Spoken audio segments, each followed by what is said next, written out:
not able to disclose.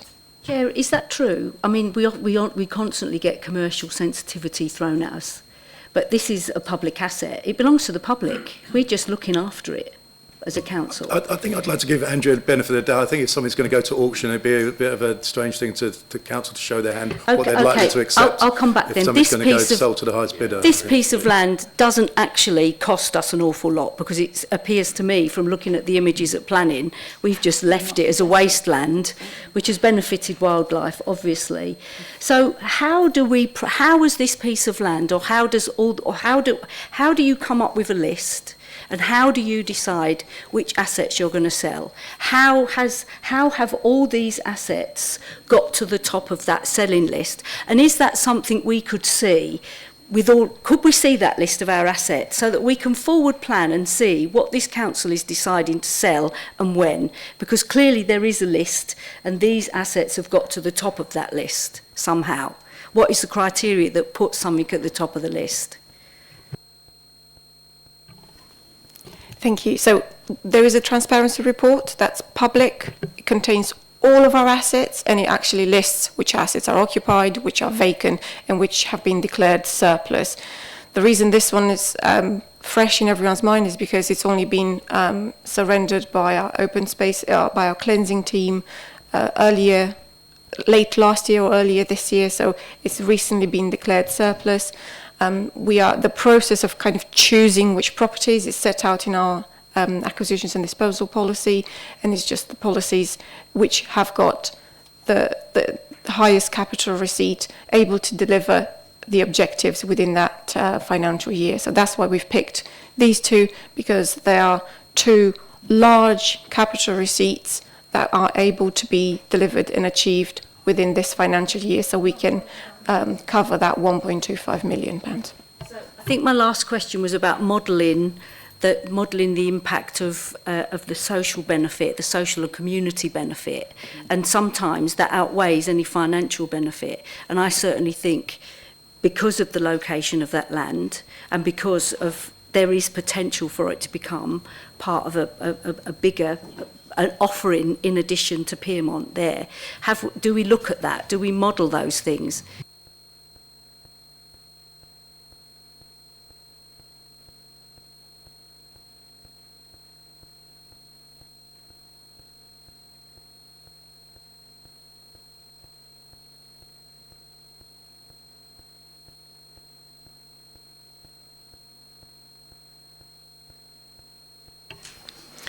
Thank you for the wait. Social value is a concept that's intrinsically difficult to quantify, especially one that's not currently happening, especially one that's not being delivered at the moment. So we're talking about potential hope value, social value in the future that may or may not be achieved or delivered. The disposal method that we could be looking at under a negotiated transaction, rather than say necessarily just an auction, for an example, if we're looking at a negotiated transaction via private treaty, what we can do at that point in time, if we have 2, 3, 4, 5 offers, some of them close financially, but one of them specifically stands out at offering more social value. I don't know, they may have a use that could deliver social value based on their proposal. We do weigh those ones. So they're kind of tangible because they're in an offer format, and we know there's a commitment there to deliver additional social benefits. So we would take a view at that point when we have some tangible offers on the table. But I can't invite any offers until Cabinet tell me whether I can or can't dispose of an asset. Thank you. I'd just like to finish by saying I sat on planning. It was 2 meetings. They were long meetings, and I remain of the view that if that land was to do anything other than anything we had control of, then you are putting people at risk, because there's shared use of a very tiny road, and I think it would be irresponsible of us to sell this piece of land. Okay. Just give the 2 ward councillors for Tivoli Road the benefit of the doubt, because they're both sitting at the back there. And I'll bring one of them in now. Thank you. I was just going to say, you'll be pleased to know you've got the full set of councillors here. And I think I can speak for both of us saying that we are delighted that this asset is going to be disposed of. We've had children breaking into it, and yeah, it will come to a much better use, I'm sure, after disposal. So yes, we welcome it. Thank you. Councillor Crittenden. Thank you. Getting back to Piermont Park, I'm afraid. We're damned if we do and we're damned if we don't is what I've just written down here. As far as I see it, we're basically required under the law to dispose of assets that we no longer require or use for the best possible value. And just giving it away or selling it for a peppercorn price is largely not an option available to us. If we don't sell it, we're effectively land banking it, because we're not using it, which puts us in breach of that principle. It will be at a cost to the local council taxpayer because we have the maintenance costs, as well as the loss of the expected asset sale income, which will have its own cost implications, again being borne by the wider local council taxpayers. Presumably, in the event of a sale, and it's unfortunate that we don't know what the possible price is, Broadstairs Town Council could bid for the land to use it in any way that they would choose. And obviously they would need to have some kind of business plan for how they would want to do that in order to justify it at their council. If we do sell it, it opens up a huge number of further uncertainties because I'm sure any purchaser would put in further planning applications, and the real uncertainty comes really with anything, even if this committee or the planning committee here were to turn down whatever it was that was suggested, it would inevitably in this case go to the planning inspectorate. And at the moment, unfortunately, Thanet is in presumption. So there is this assumption that, you know, anything will get approved if it's reasonable to approve it, as opposed to the other way around. So I do have some sympathy with Councillor Davis' proposal to separate this item out from the other two, because this does have much bigger consequences to it. But ultimately, and I'm going to come to Colin Carmichael, I think probably for my question, is if we don't sell this asset, it will transfer to the new unitary council in 2.5 years, and what happens after that can be a completely open book. So my question is there a time limit, thinking of Councillor Davis' suggestion, under the local government reorganisation, at which we lose the option to sell land or assets? Is there a time limit on that? Thank you. Can I just start by saying I think, Councillor Crittenden, you described the process perfectly. That's exactly what the officers have to do. If an asset becomes surplus to requirements, we're under an obligation to try to dispose of it. We have a target, which is a capital target, not a revenue target, but the capital target is there, as Andrea has explained, to upgrade our buildings and to look after the huge number of assets which are suffering. The obligation to get best value for it led us to seek planning permission from the committee. The committee has turned that down, that's understood. So what we're now asking is for the asset nevertheless to be sold, and somebody else will need to take on the burden of deciding what to do with it. So it won't come with planning permission, and the purchaser will need to understand that. So I think you've described it perfectly, and I don't think we have much choice. The Cabinet could turn that down, of course, and we'll see how that goes. In answering your question, as I understand it, because I'm new to local government reorganisation as well, after the shadow unitary has been elected in May 2027, it will have to endorse any decision that we take about letting a contract or disposing or buying of land over a certain level. And I think these are quite low levels. If I remember correctly, it's 100,000. So the purchase or selling of assets for more than 100,000 has to be formally approved by the shadow unitary, and we have no idea what the shadow unitary will be made up of. Prior to the election in May 2027, I think there's a joint committee that is set up. There will also be a person called somebody who has the authority to look after the future interests of the new unitary, who will need to be appointed in advance of May 2027. I don't know exactly when that will be. That's under regulation. So the answer is there will be a point, probably quite soon, within a year, I'd say, where we will start to need to be aware of the impact of this, and where other people other than us will start to have an input into the decisions, which may not always be negative, but I suspect that any decision we take to hang on to this piece of land and not to dispose of it, particularly if there's a debate like this, would come under some scrutiny.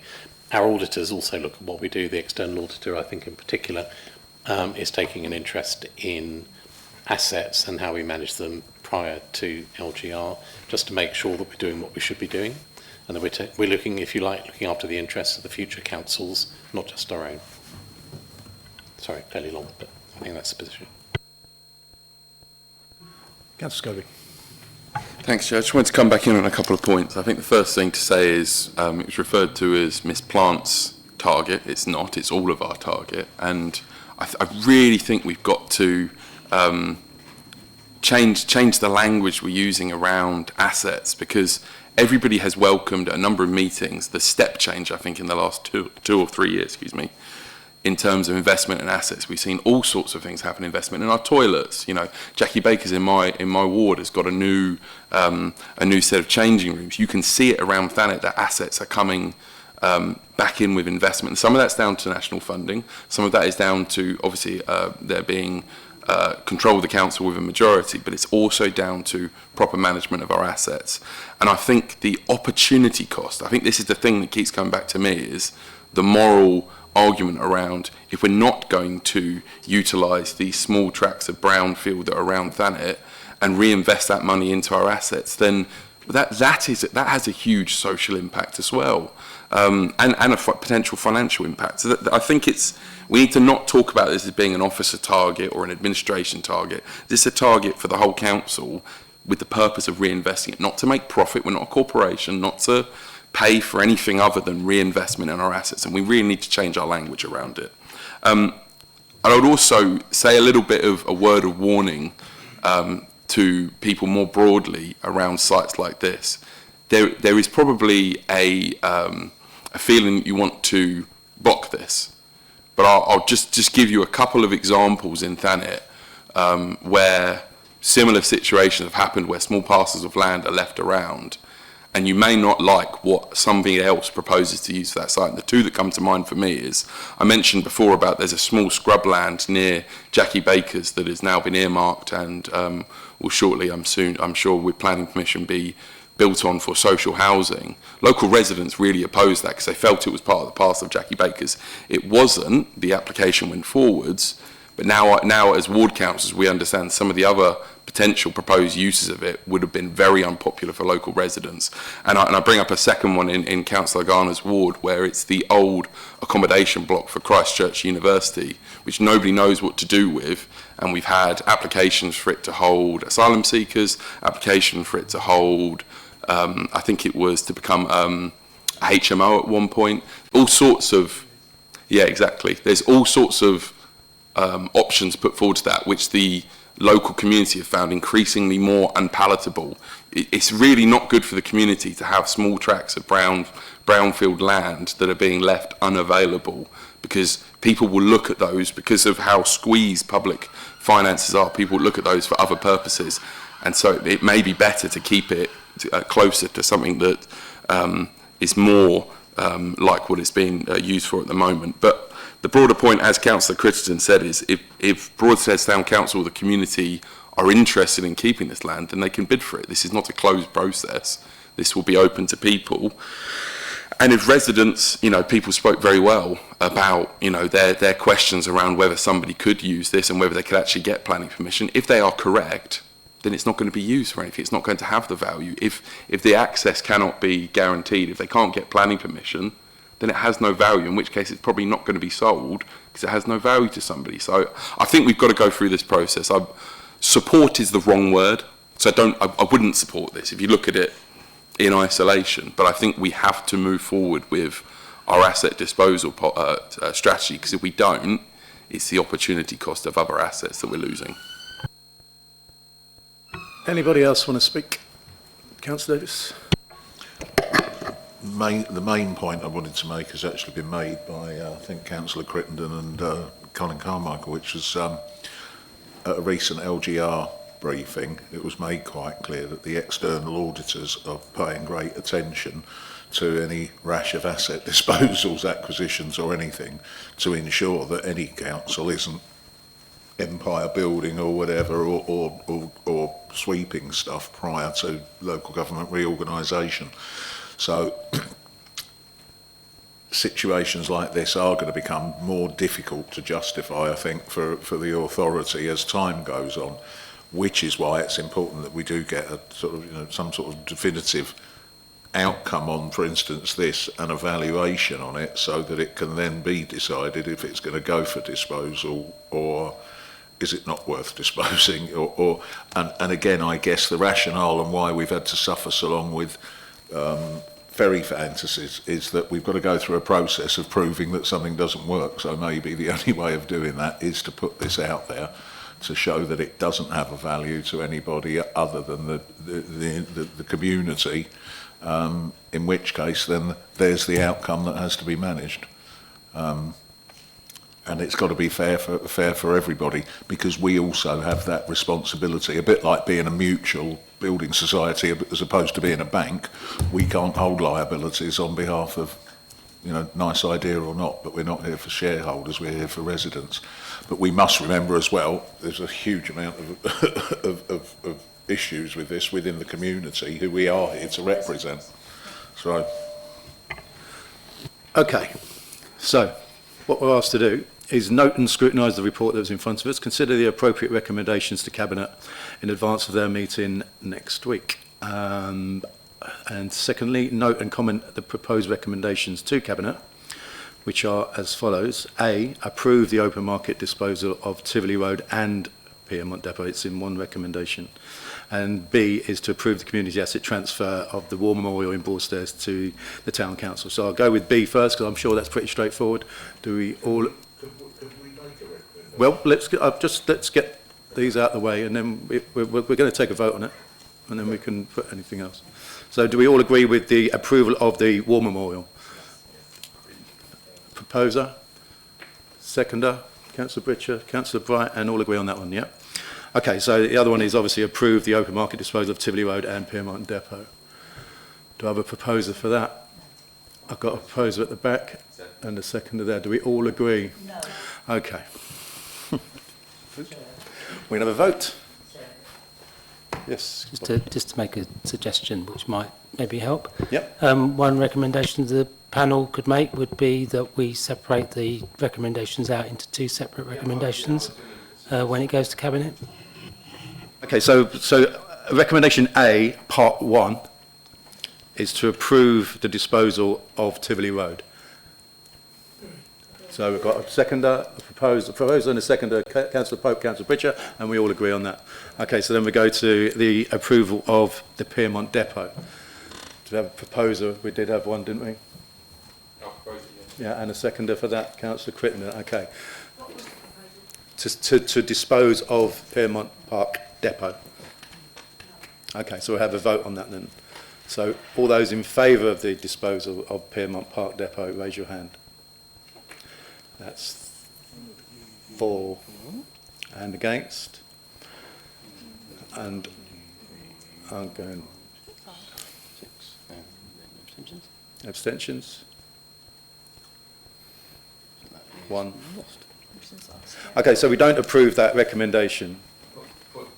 Sorry, point of order, Chair. I don't know what the margin was there, but are you allowed to... 6 to 4 and 1 abstention. Okay, so do we have any other recommendations that we want to put to Cabinet? Councillor Bridie, do you want to say something? Is it possible to recommend that we explore option 3 and consider a community use for the site first before we put it out to dispose? Can I just bring Andrew back in? Are we, as part of the asset disposal policy, are we allowed it to... I was a bit confused whether you said it could go to a community asset transfer or it couldn't. A community asset transfer or a community use, they're different processes. So community asset transfer is a process where you, instead of a kind of open market disposal, you would deal with a community group or town councils directly. A community use is a restriction that you put on the transfer that can only be used for community purposes, but that significantly lowers the value of any property or land that it's applied for. So it directly breaches the section 1 to 3 of the Local Government Act of obtaining best consideration if you impose a community use restriction.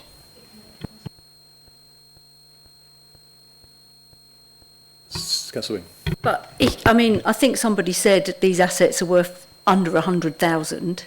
So is there any, I think that was said in here. No. Andrea's saying no. I think somebody said that. I think it's dangerous to start talking about figures, because obviously this is But going to be... if a positive financial outcome is what we're looking for, which is what I've heard from people, then why can't we look at some sort of community use that involves a going rate of a lease, a regular annual payment that has to come back to this council or the new and the unitary authority going forward. That would have certainly, with the Western Undercliff, we would have had more than 100,000 back in our coffers to help us. You can only sell something once, but if you can generate a regular income from something, surely in the long term that is a better place to be with some of our assets. Matthew. I've been promoted. Just in relation, it's capital we need, not revenue. So do it on a lease arrangement doesn't actually fix the problem in relation to money that's required to be able to fund the works that Andrea was talking about earlier. And the value of a lease won't offset the reduction, the cost of borrowing, if you like, that we'd have to replace it with. It wouldn't stack up financially. Do we need a recommendation, or shall we just recommend that we don't approve that that's sold at this point? Well, we haven't approved it, so should we just go with... At the moment, we'll make no recommendation. Yeah, exactly.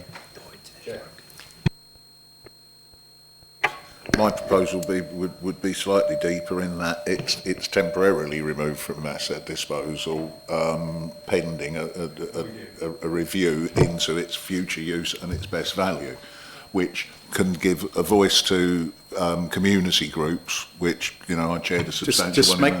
make that recommendation short and snappy, so we can write it down.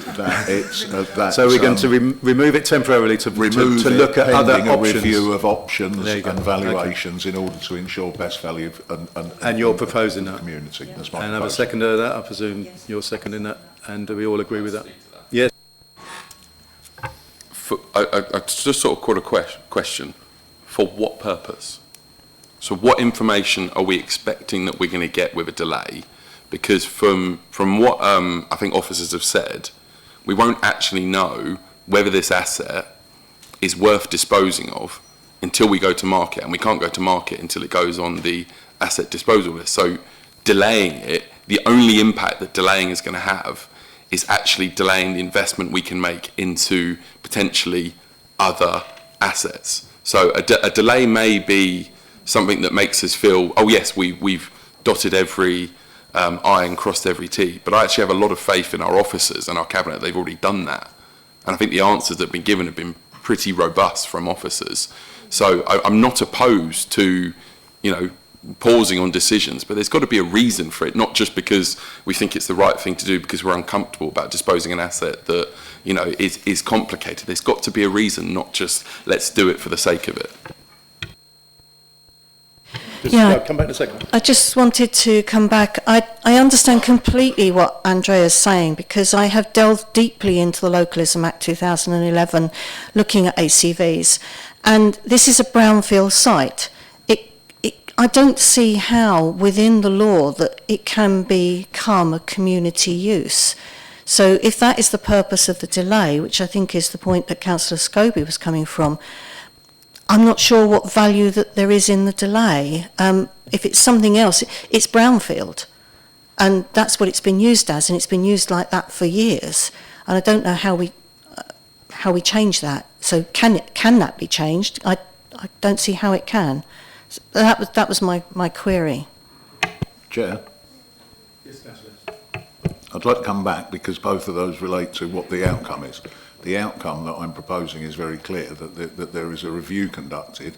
I would personally question the value of the land, and I have had an involvement in that industry for years. It may not be at the moment, but so I would question its actual value.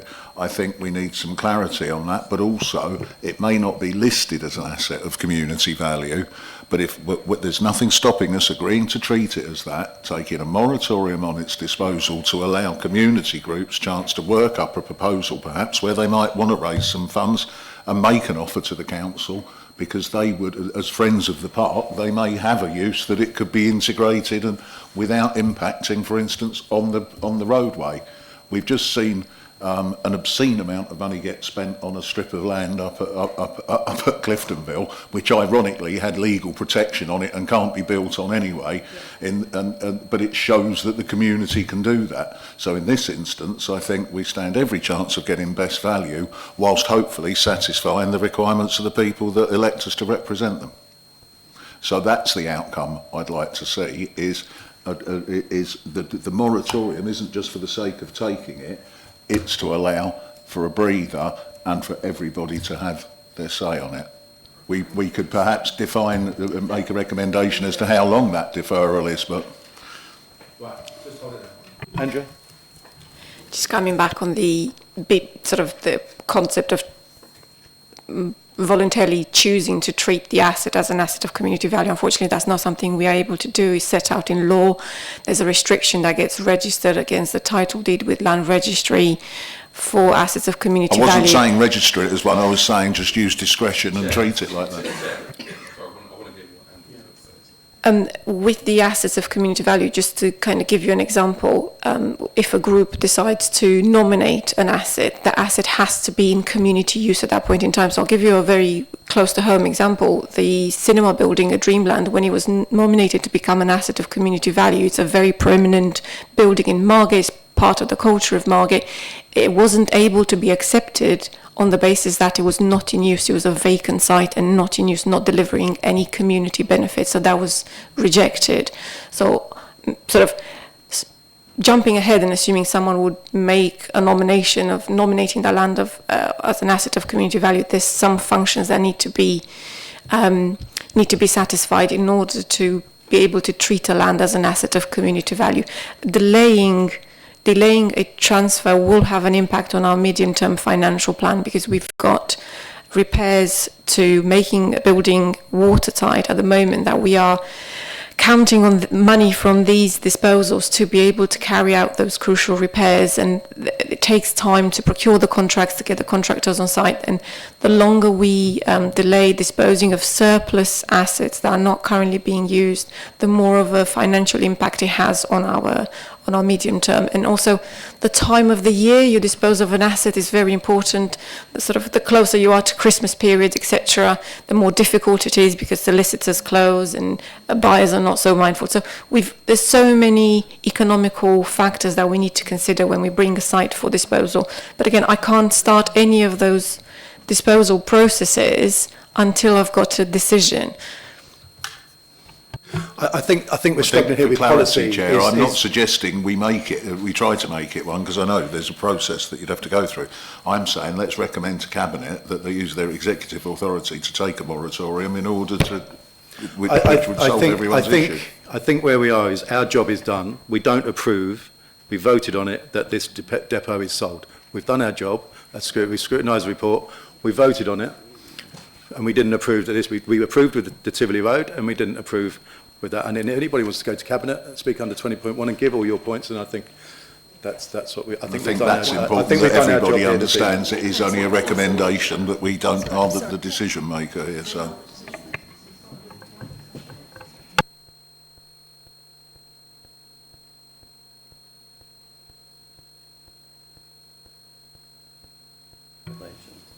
So do you still want to, he's made the recommendation, so we're going to vote on it, okay. But we're obviously in debate around that, the motion, and I think there's people that still want... I've just seen, from what Andrew is saying, is that the policy stops us delaying, or the delay is pointless, because it is to look at the reasons why you want the delay. Yeah. Does the seconder also agree to Who withdraw? was the seconder? The seconder was Councillor Austin. Just to withdraw that recommendation that Councillor Davies put. Okay, we're done. Yes, but I sense that the panel are struggling a bit with how to conclude this item. So Andrea and I have just had a quick discussion about what you might recommend. So firstly, I said that you might want to recommend that the two recommendations in the report to Cabinet are separate. So Cabinet can consider the two disposals separately, so that's probably something for you to think about.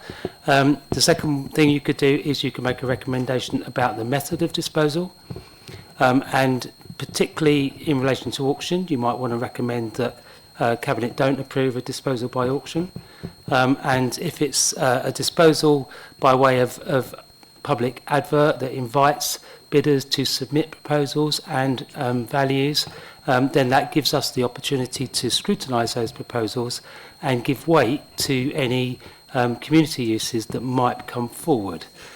So a second recommendation from the panel might be to ask panel not to approve a disposal by auction. Councillor Austin. Can we do what Mr Porter has just recommended? I think that's an excellent, yeah. It's Councillor Porter. Is that a proposal? Right, so does somebody want to make that proposal then, please? Councillor Davies, you're making the proposal that we recommend that disposal is not done by auction. And the seconder was Councillor Austin. And do we all agree on that? Oh, hold on a second. Sorry. There's something I feel like I'm sort of missing here. So the advice from officers is that we can't really decide the value of the site and potentially what's going to happen to it until it goes on to the asset disposal. What happens after that? Can you talk us a little bit through that process? Because I think that's where we're maybe butting heads here, is to sort of understand where that comes from. Because just because it's on that list, if we find out that it's got no value, or somebody comes forward with something that comes close to potentially its market value but has a community benefit, surely we're going to look at that. So what is that process? Because that may explain some of the clashes we're potentially having here. Okay, to come back on that. So I'm going to try and keep it quite short, but there's sort of years of training of agency and what happens with the property once it's been agreed that it can be sold. There's a process of enhanced due diligence that's carried out, and there's talks with surveyors and experts as to the best way to dispose. Once that best method of disposal, when you take into consideration the time of the year, you take into consideration the type of land, is it something really unusual that you're not going to have clients for on the open market? Is it something that has to be very segregated in terms of use? I don't know, example of a building inside a cemetery, you'll have to be aware of sensitivities around the cemetery and uses, etc. Once all of those elements have been considered, the disposal method is agreed by experts. What the expert will do will then seek out an agent just to ensure that we market the site. So I'm just making the assumption that we're not going to go for an auction, because that's a different process where you have to get contracts, everything drawn up in advance. You set a guide price and a reserve price, and the site can't be sold for less than the reserve price. But the guide price can be higher or lower than the reserve price, but the reserve price is always confidential, and even the guide price is absolutely confidential until the brochure gets published. With the private treaty, the transaction is slightly different.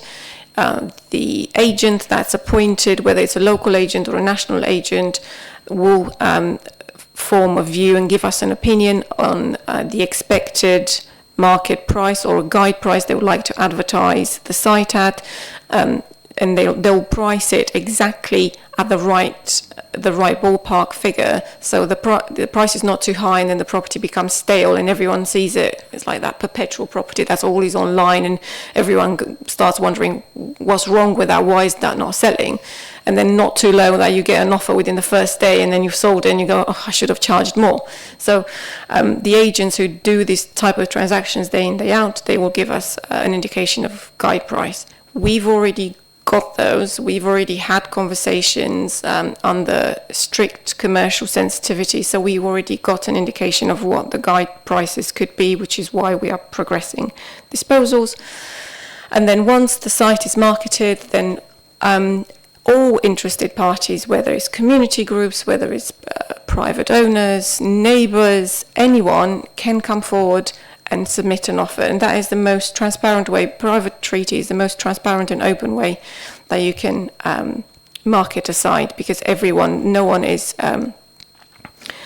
restricted to attending an auction site on that date and having deposits on that date, etc.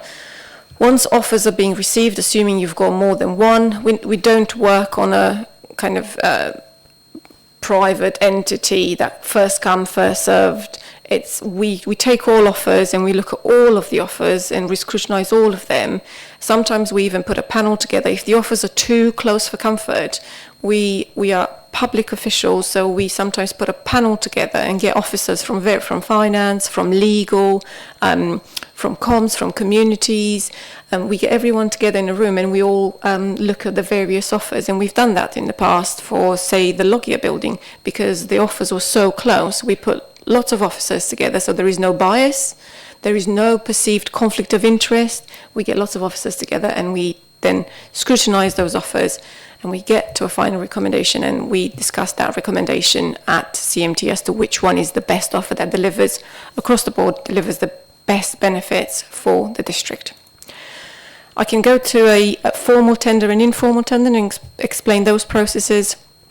So those are the other two disposal methods. A formal tender is the old style of sealed bids.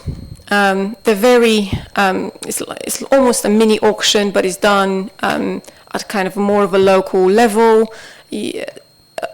Private entities who would like to purchase the land would then submit their highest and best offer. There is no kind of coming backwards and forwards like an eBay bid. It's just final prices. They're all submitted within the offer, and then on the end date all the offers are open and the highest bidder. The difference between a formal and an informal, the formal one is as soon as those bids are open, the highest bidder enters into a contract. So similar to the fall of the gavel at an auction process, that's the difference between a formal one. An informal one then allows the bidders and the seller to then start a mini process of negotiations, of coming and going and sort of asking more questions. Could we do this? Could we do that? Would you throw an extra half a metre in with the land, etc. So that's the difference between the formal and the informal tender process. But the formal and informal tenders also has got an enhanced due diligence process, whereas the sellers have got to evidence the fact that they have the money to pay for that offer that they've made. Thank you, Andrew. Two quick follow-up questions on that. So when it goes onto the asset register, the disposal list, and you're going through this process, where does it come back to for approval? Is this it in terms of Cabinet's involvement, or does it come back for another approval, or does it come to as a key decision? The reason it's here as at OSP is because we do consider this to be a key decision. So we potentially think it's got a threshold value, so it meets threshold value. So the decision at this point in time is to give myself, or Director of Place, the authority to progress with these disposals on the assumption that we would always recommend the best outcome for the council, because we've got a fiduciary duty towards the council to always recommend the best option overall. Chair, just a second one. So if this is approved next week's Cabinet meeting, how quickly are you looking to move forward to that disposal? Is this something earmarked within this financial year, next financial year? What's the sort of the rough timeline? It's this financial year.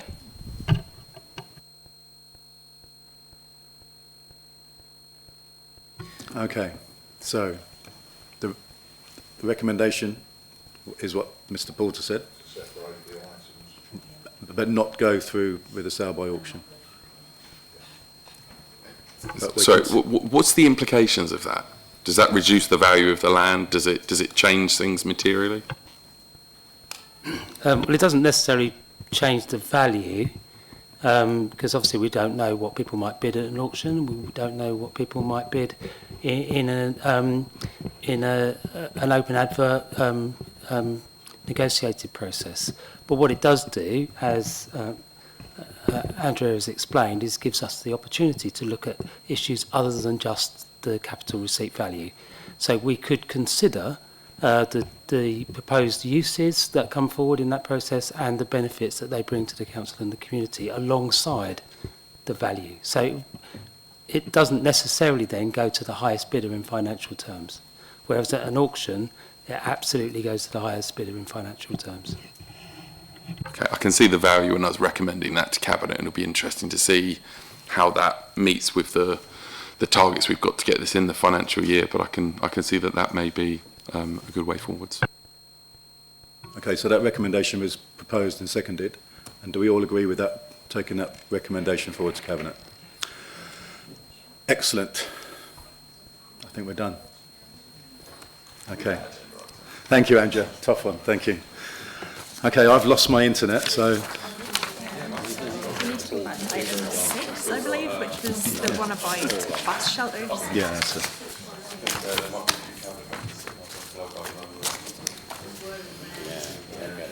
Okay, moving on to item number 6, which is the bus shelter purchase, installation and maintenance contract. I call on Penny at last to introduce the report. Thank you very much. So the District Council is currently responsible for bus shelters across Thanet, random I know. We have approximately 90 across the district, which were, a majority of which were installed as part of a contract for maintaining and installing them in return for revenue from advertising boards. At the end of this contract, the contractor will remove their bus stops and we will have lots of spaces. So in order to install new bus stops, which we are very keen to do, and then be able to put out a contract for maybe a shared income stream for maintenance and advertising, we've applied to Kent County Council for approximately £1 million worth of funding. They have a current pot of 2.5 million, so that we can replace our bus stops and then move forward with going out to contract for that maintenance going forward. The award from KCC will be made at the beginning of October. Once that's made, we will then need to go out to tender for somebody to install those bus stops very quickly. So the reason for bringing it here today is for the panel to scrutinise, note and comment on the proposal that Cabinet agree permission for officers to apply for to procure an award contract to provide bus shelters within Thanet District. That they agree the procurement of a bus shelter advertisement, cleaning and maintenance contract upon installation of new bus shelters, and that they recommend to Council that a supplementary budget of 1 million be added to the 25-26 General Fund Capital Programme to be funded from external grant funding. Welcome your comments. Thank you. Thank you, Penny. And I know my colleagues, Councillor Cupp and Pugh, will be watching this with interest this evening for their shelter in Minnis Bay. Members, Councillor Davis. Will we get any extra bus shelters? But also, there's quite a few there. There's either a semi-shelter or nothing there, or just a bench adjacent that's usually under a tree and covered in algae and things. Will this allow for installation of canopies with any extra seats or anything? Because a lot of our stops, particularly and especially with the steeper the hill they're on, the worse they are for disabled and those with mobility difficulties, because there is nowhere to sit at them. So will it enhance the facilities at all, is my question. So the current proposal is just to replace existing, and where there have been previous bus shelters, but we have taken them away due to health and safety issues, Minnis Bay, would be to replace those ones, but not to enhance at this stage. However, once we've got a level playing field that we're in control of, that would be something that we can look at in future if more funding was to become available. Brilliant. And the fact that we've mentioned it tonight just means that it can be considered ongoing then. Councillor Austin. Thank you, Chair, and thanks, Penny. I'm keen on looking at the possibility of enhancing bus shelters with green roofs, and I know that's something that Councillor Pugh has experience of and can advise us on, and where I think funding does pop up at intervals for those kinds of things. I'm also interested in the possibility of working with town and parish councils where appropriate to provide more benches and so on if I know there are planning considerations and all of that, but I do think there is potential very useful collaboration with town councils, but also, for example, with the Broadstairs and Ramsgate town sheds which make benches. Thank you. Davis? One other quick thought, just a creative thought after Councillor Austin's comment about green roofs. I don't know whether you just go shopping for bus shelters or whether you specify one and go to a fabricator or what, but it crossed my mind that it was just a really good opportunity to incorporate solar into the canopy to operate any light, security lighting or perhaps the lit adverts. So just a little, throw it in there. I'm sure Penny will tell us they've all got solar panels, haven't they? So there is varying levels of bus shelter. At the moment, we have looked at the medium to be able to cover across the whole district and replace all of our existing ones, but that doesn't mean that there isn't options to enhance in different areas. You want to come back? Yep. I just wanted to stress the value of bus shelters for encouraging people to take the bus, which is something that is part of our climate change plans, but also allowing for the fact that we are an older than average population around here, that making it as comfortable as possible for people who are taking the bus it is extremely important. We have disabled people. We also have a number of older people who will really appreciate the chance to be sheltered and have a seat. So just from the point of view of meeting the needs of our community, the more we can do with this, the better. Yes, absolutely. Air conditioning and a sofa would encourage me. Yeah. Anybody else? Coffee machine. Coffee machine. Yeah. Are we all done on bus shelters? Okay, so there's a few recommendations there. We all can look at them. I think we can still look at them. Some of you. No, I apologise for that. I'm going to have to read them out then. Okay, the panel is asked to endorse the following recommendations to Cabinet. Recommendation number 1, this is quite long-winded. The Cabinet agrees the procurement and award of the contract to provide and install bus shelters within the Thanet district. Recommendation 2, that Cabinet agrees the procurement of the bus shelter advertisement cleaning and maintenance contract upon installation of new bus shelters. And recommendation 3 is that Cabinet recommends to Council that a supplementary budget of £1 million be added to the 25-26 General Fund Capital Programme to be funded from external grant funding. Proposer, please. Councillor Scobie and seconded by Councillor Austin, and we all agree on that? Excellent. Okay, moving on to item number 7, budget monitoring Q1, and I call on Mr. Sanham at last. Before we move on, I remember at the end of the last meeting there was a question about why we didn't get the report before the Cabinet, and I'm sure they all want to know the answer, because I know you told me the answer. You don't remember? Thanks, Chair. I do remember. So it's all to do with the timing of the report. It's effectively it's an external audit requirement that we produce the information and put it in front of Cabinet within what they class to be a timely manner. And that means that the data can't be older than 2 months old by the time it goes to Cabinet. If we add pre-scrutiny into the mix, I won't have time to produce a report and get it to Cabinet within that time frame. It is not possible. So thanks for reminding me of that, Chair. Oh yeah, I suppose I should introduce the report now, shouldn't I? Let's try and speed things up a bit. Obviously, there was a lot of discussion at the last meeting about bringing information, and this is said information. So this report provides the first budget monitoring update for 25-26 financial year, covering the general fund revenue and capital forecast, as well as the housing revenue account as at the 30th of June 2025. It details the financial position, highlights areas of overspend and underspend, and proposed various budget adjustments for approval by Cabinet and Council. When considering this monitoring report, it is worth recognising that this is the first monitor and work is planned to manage this projected overspend.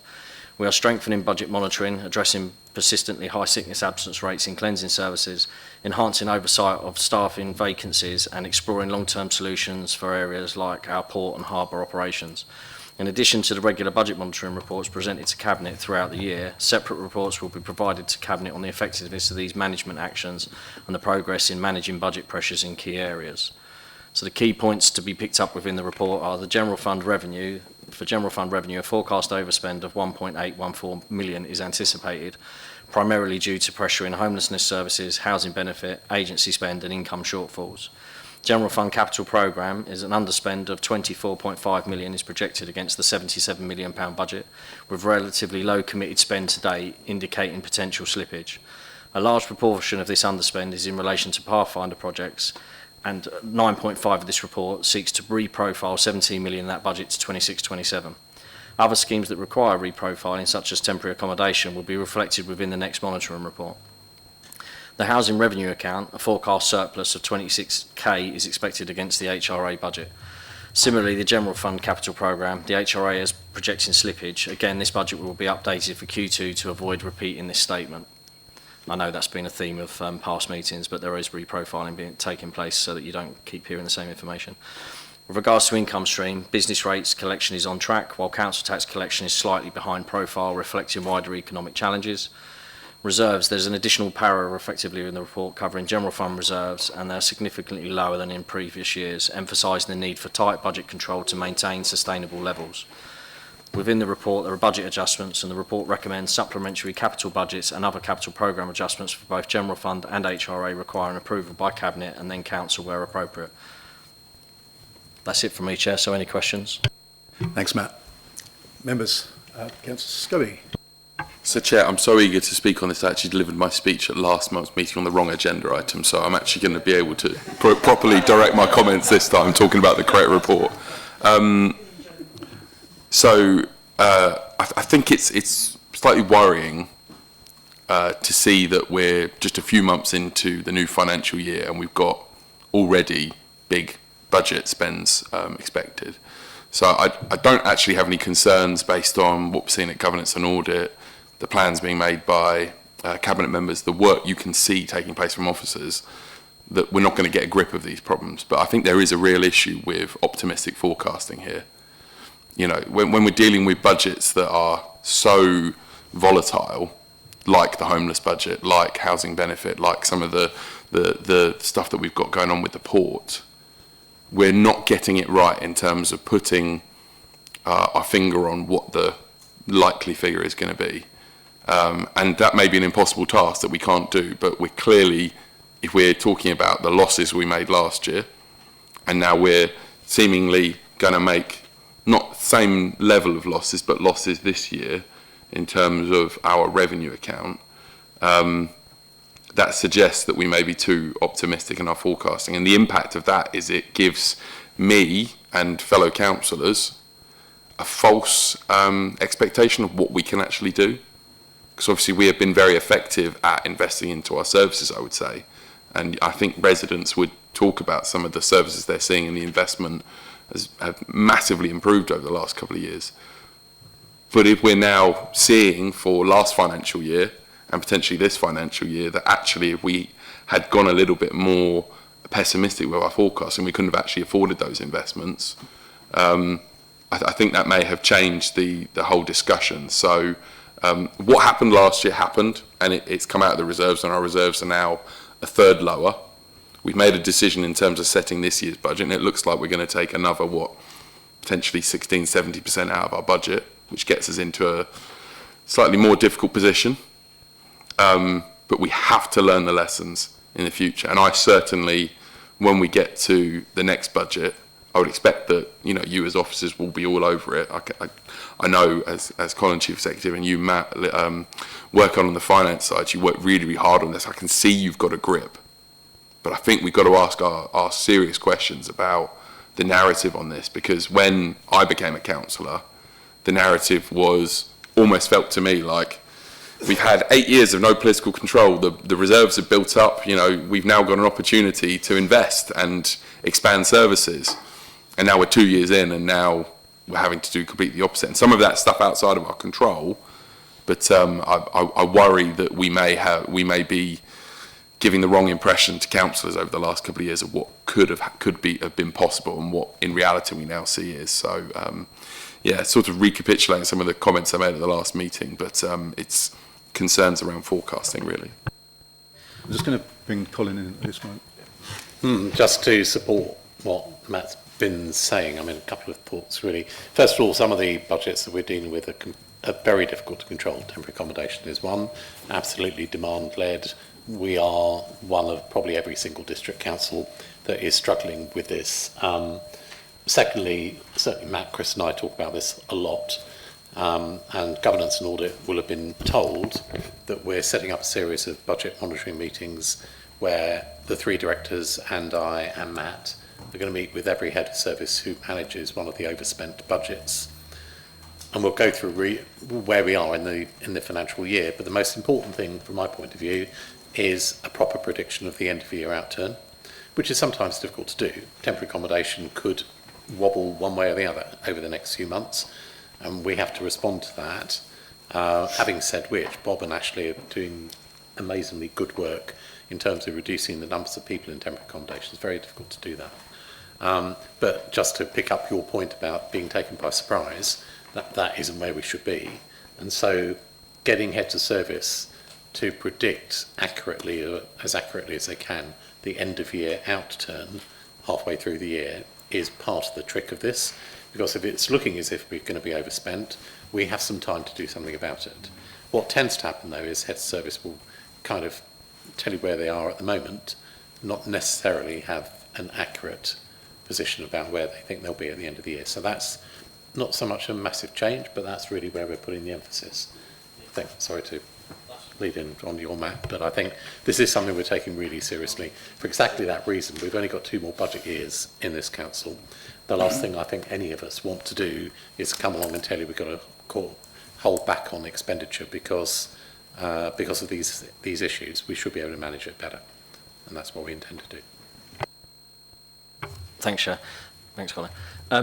Yeah, I mean, I know Bob and maybe Mike will want to speak specifically about some of the issues in terms of the monitoring position and where we are, so homelessness and cleansing as examples. But from my perspective, the budget build for 25-26 assumed an additional £500,000, or actually it was £750,000 worth of growth because there were previous assumptions around savings for homelessness. And over and above that, there was additional money built in, for example, in relation to housing benefit, 300,000 to fund that. Obviously, if we were to build in based on prior year projections enough money to be able to fund both those things, we would have been looking for £2 million worth of savings as part of the last budget process in order to be able to facilitate it.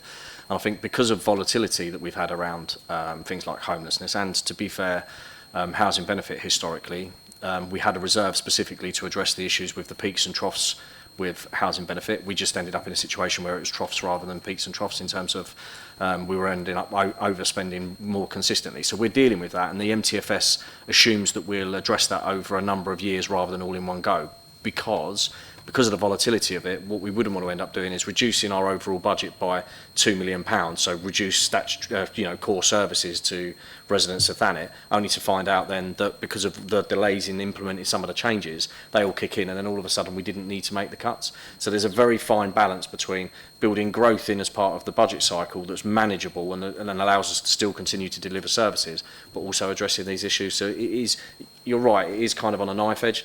I think I take comfort in the fact that, specifically in relation to when you look at homelessness and HB, they are issues across Kent. That, there are issues across the country. It isn't just us. So Chris regularly meets with Section 151 officers. I regularly meet with my equivalents in terms of like chief accountants, and we're all in a very similar situation. The numbers may differ, but they differ based on demographic as much as anything. So I think that's the point I'd make. And I don't know whether Bob would want to make specific comments or Mike. Yeah, thank you, Matt. Well, just a comment about the way we calculate projections against the temporary accommodation budget, because I completely take the point about we need to try and be as accurate as we possibly can in projecting the outturn position for the end of the year. The way that we project the temporary accommodation budget is to look at the cost in the preceding months, because it's the only data we have, and then project that cost forward to the end of the year position, so that we know, if things stay as they are, what it's going to cost this year. In the scenario where the numbers are going up, inevitably that means you're under-projecting the outturn cost, because the cost in the second half of the year is going to be higher than the cost in the first half of the year, and that's the position we've been in the last couple of years, where actually we've turned out more above our projections in budget monitoring. In a scenario where the numbers are falling, those projections are going effectively to be projecting us to higher cost. So they're effectively pessimistic projections. And in this current financial year, the numbers of families in temporary accommodation is falling.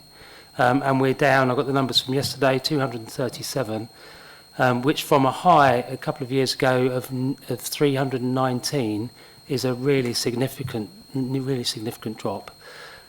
So as it stands at the moment, I think we are being pessimistic in our projections for the outturn of the temporary accommodation costs, and the position is likely to improve. Now, whether we get to a position that we outturn on budget or not, I really can't say that. What I can say is that we've worked out where we would need to be on the 31st of March 2026 to outturn on budget, and I can tell you that number, it's 170. And if you plot that against a month-by-month reduction, at the moment, as of today, we are one case away from the end of September target. So if things continue as they are, we have a reasonable chance of turning out the temporary accommodation budget cost on budget this year. But as I say, it is really difficult to project, and if we have an increase in the numbers of households that need accommodation, or we can't move people on as quickly as we have been in recent months, those projections will change. But as of today, I would say that we are being pessimistic in our outturn projections for homelessness. Yeah, thank you, Chair. Just to talk a little bit about the agency spend, and it shows in the report 800,000 as the prediction. I mean, the first point, of course, this is the first monitoring report, but as Colin said, we're placing a real focus on sort of regularly reviewing the position each month with the head of service. I mean, in terms of sort of waste and cleansing, obviously we have to prioritise those and make sure that those services operate. It's one of those services where when staff are absent, or whether that's annual leave or sickness absence, we have to fill those those gaps, and that's where a lot of this cost comes from. Also things like a longer season. We're opening toilets earlier, we have more beach cleaning because there's more to clear up on the beaches, and those things all have an impact on our agency spend. A lot of our beach cleaning staff over the summer are agency workers because it's a temporary need. In terms of how we're addressing this, we've been through a restructure actually in the cleansing service. There were 3 managers' posts. It's been restructured. 3 vacant managers' posts that are being recruited to. One's in place already, operations manager. One starts in October, and one we've just finished the advert phase, so we'll be going through the recruitment process for that. And that's important because having that structure in place and those people in those posts helps us to manage the use of agency and make sure that we're using it as efficiently as possible on all of those waste and recycling rounds, on all of the street cleansing rounds, to make sure that we're getting the most out of that. Just talk a little bit about sickness absence as well. I mean, it's too high. The sickness absence is coming down, so it's going in the right direction. But another real area of focus this year is about sort of supporting staff who are absent back to work, managing those cases effectively, and we're putting more resource into that to make sure that we can we can manage that and improve on the fact that we need to backfill those posts with agency. So there's sort of several things going on, but I think the most important thing is that very regular monitoring and looking at the trend and making sure that trend is reducing the need for agency. Thank you, Mike. Does that cover everything for everyone? Councillor Davis? It's good to hear, respond to, or through the chair to Bob actually, it's good to hear that the temporary accommodation burden is falling. How much of that is down to any of the properties that we've approved? Have we got any of these new, because we've approved funds for properties to be used for temporary accommodation, quite substantial. Are any of those in place yet, or is that contributing to this, or will that help reduce the burden? Because, I mean, one of the ironies is that that councils pay private temporary accommodation providers obscene amounts of money for the same resident that when if they're reliant on local housing allowance, are getting something like 30% of the amount. So they can't get into permanent accommodation because the local housing allowance isn't sufficient for them to get into the private sector, but we're then paying 3 or 4 times the amount per month for them to be in temporary accommodation, which I've said for the last decade is a perverse scenario, and I could say quite a lot. But how many of those units are in use? Do you know, Bob? Can we look forward to that reducing our liability on these private providers? Because it's a matter which is absolutely paramount. Yeah, thank you for the question. I think there are 3 or 4 fundamental things that we are doing that are making a difference. So the first one is the new build programme and acquisitions programme in the housing revenue account. So those homes are being built and purchased as permanent homes for people, and a proportion of those go to families that are moving out of temporary accommodation. There'll be a detailed report going to Cabinet next week with a 6-monthly update across that programme with all of the numbers. But as of now, we've got 79 units that are completed and occupied. And a significant proportion of those will have gone to people that have come from temporary accommodation.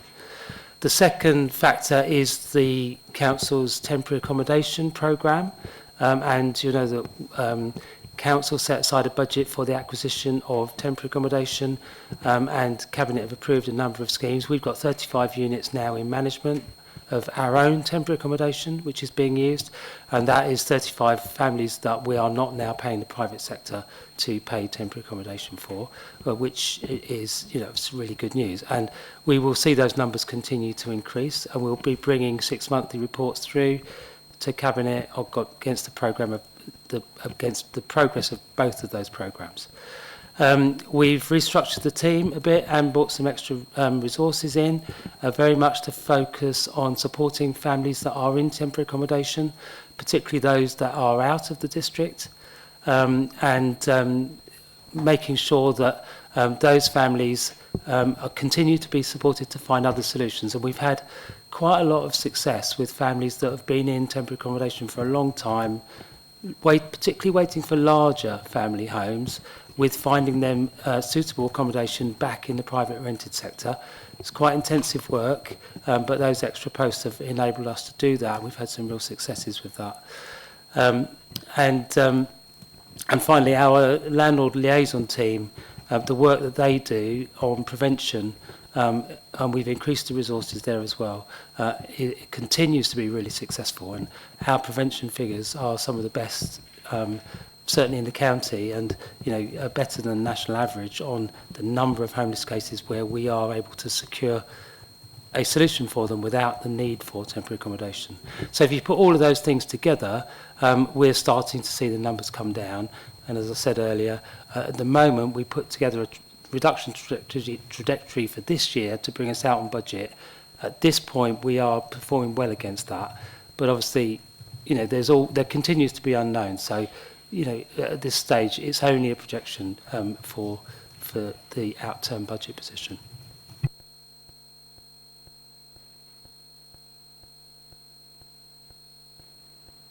Okay. Yeah, and I want to come back and just say, you know, appreciate the responses, and I do have a lot of confidence in the plan you put together, the fact that these issues are being flagged up, are being gripped. I think the final point I'll just say is, coming off the back of this, I think we need to accept that the risk profile of the council has completely changed. So we've used our rainy day money or a big chunk of it, the last couple of years to deal with these budget variances. And we're dealing with the issues that are in front of us right now and dealing with the general sort of issues that are on our risk register. But it only will only take one more risk that we haven't foreseen for the council to be in substantial trouble, whether that's, you know, one of our core assets being disrupted and we have to rely on insurance to cover off some of the income we might have got from that. We have to find capital to rebuild that, or we have a major technology issue, or we have a supplier failure. We're very exposed at the moment in that sense. And I think we just need to make sure that our strategies and our language when we're talking about that now reflect that.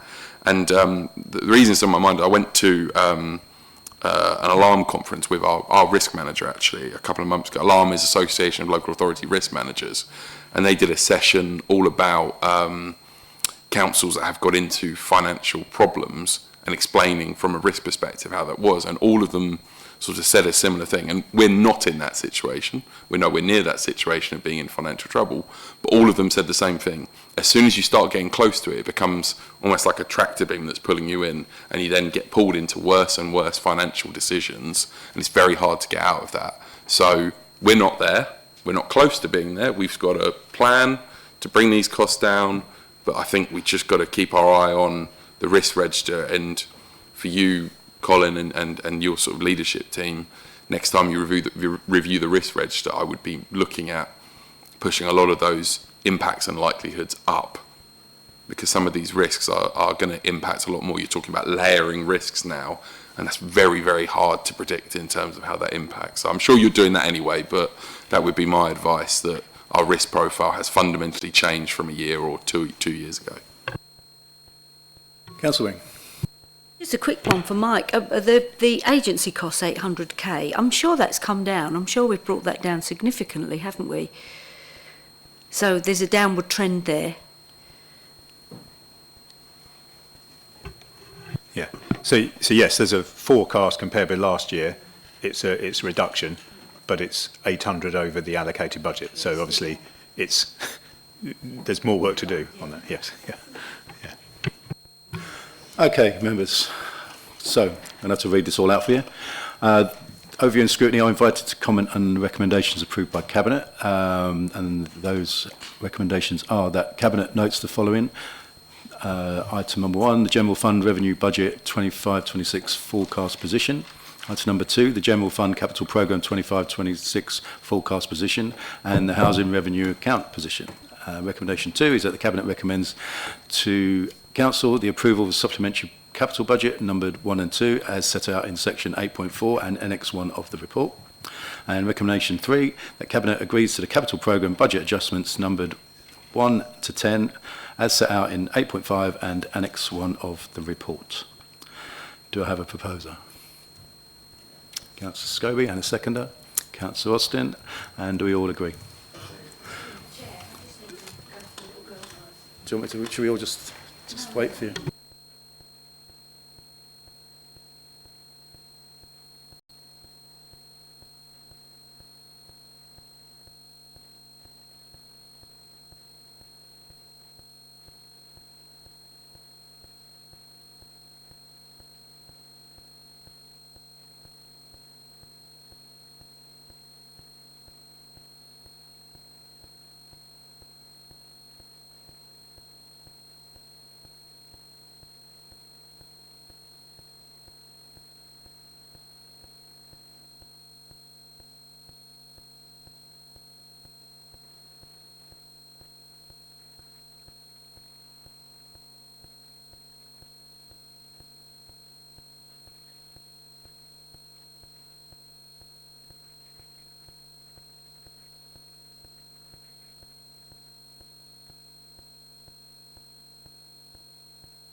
Okay.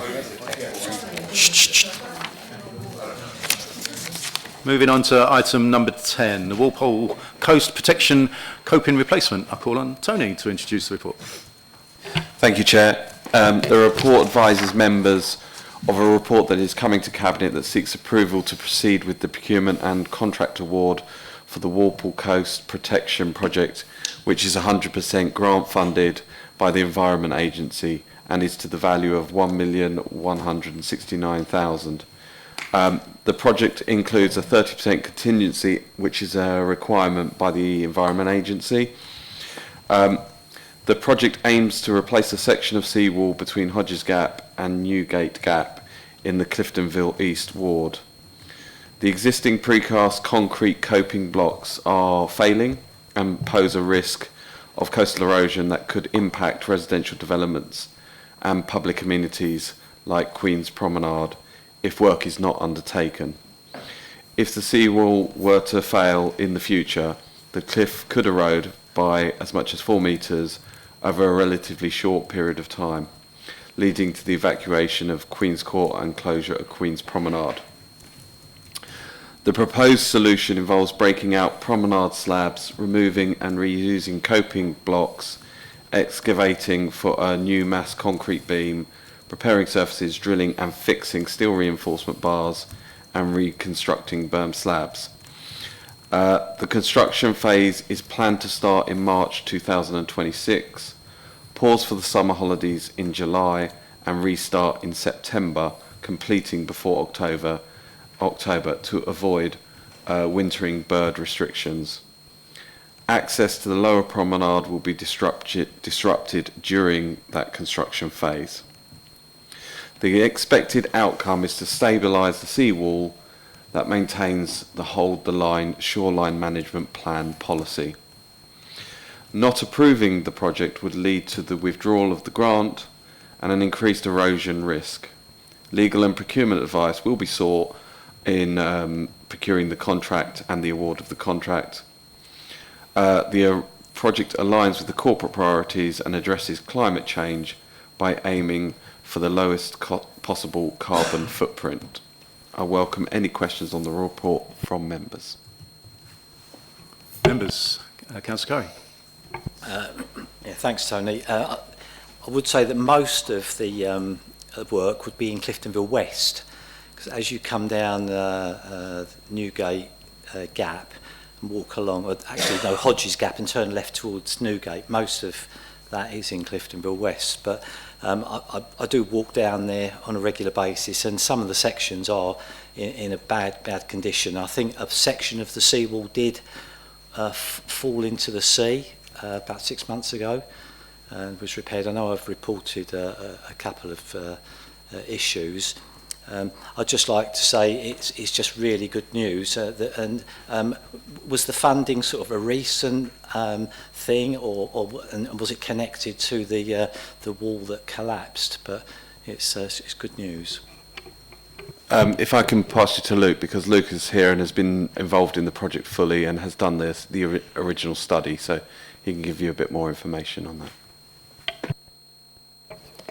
I'm Luke Glove. I'm the Coastal Engineering Services Manager. I think most of you know me anyway.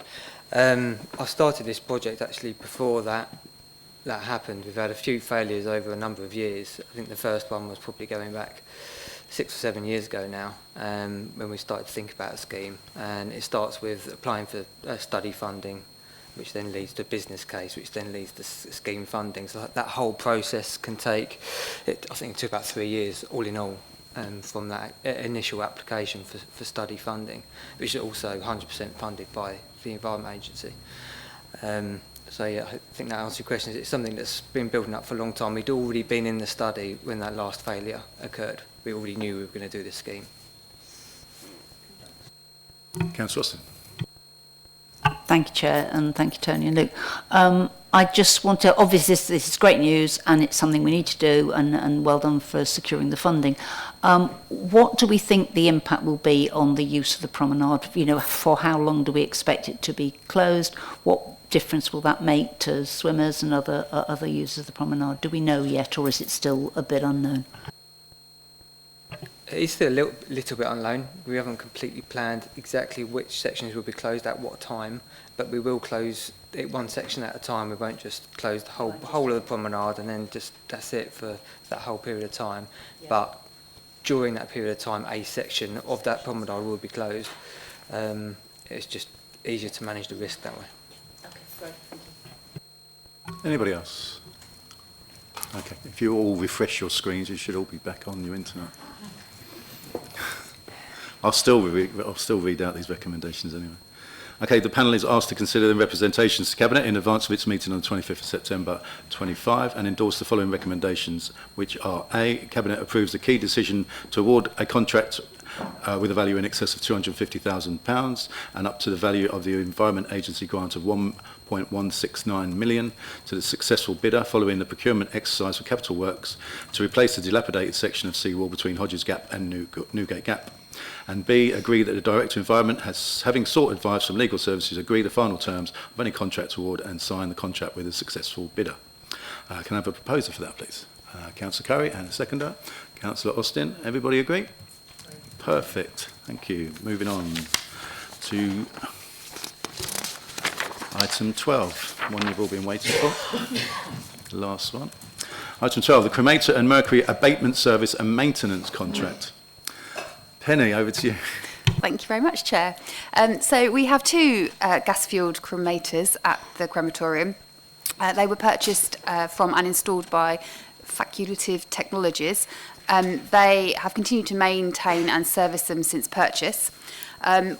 We require the cremators to be under a service and maintenance contract to ensure that we are able to keep them fully operational for the duration of their life and to make sure they meet with the required national emission standards. This, obviously, compliance is key and it enables the continued provision of the services within Thanet. We're looking for a 10-year contract that will cover us until the point of procurement of new cremators. So at the end of their useful life. We have carried out a market testing exercise to look at who would be best to be able to carry out the maintenance and servicing. Due to the nature of the technology, the only people that will touch them are the suppliers that supplied them. So we've not been able to find anyone else to do it. Obviously, if we didn't have a service in place, a contract for servicing in place, it could lead to prolonged breakdowns, possible system failures, then obviously financial and reputational damage. So we believe this offer provides best value for money. So what I'm looking for recommendations to Cabinet are the combined contract would be in the region of £835,590. So therefore, I'd like the panel to scrutinise the report and consider any representations to Cabinet on the following recommendations, which are that Cabinet grants permission to use the YPO Public Sector Framework Crematoria Solutions 3 1032 to procure a service and maintenance contract with Facultative Technologies Limited. And recommendation 2 is that Cabinet approves the procurement and award of a contract under the above framework to implement a service and maintenance contract for the cremators and mercury abatement at Thanet Crematorium. Thank you. Everybody happy with those recommendations? Can I have a proposer, please? Councillor Richard and a seconder. Councillor Bright. And we all agree? Excellent, thank you, Penny. And item 13, the forward plan. Can all members note that report? And that concludes tonight's business. Thank you all for your patience. Thank you. And thank you to all the officers too.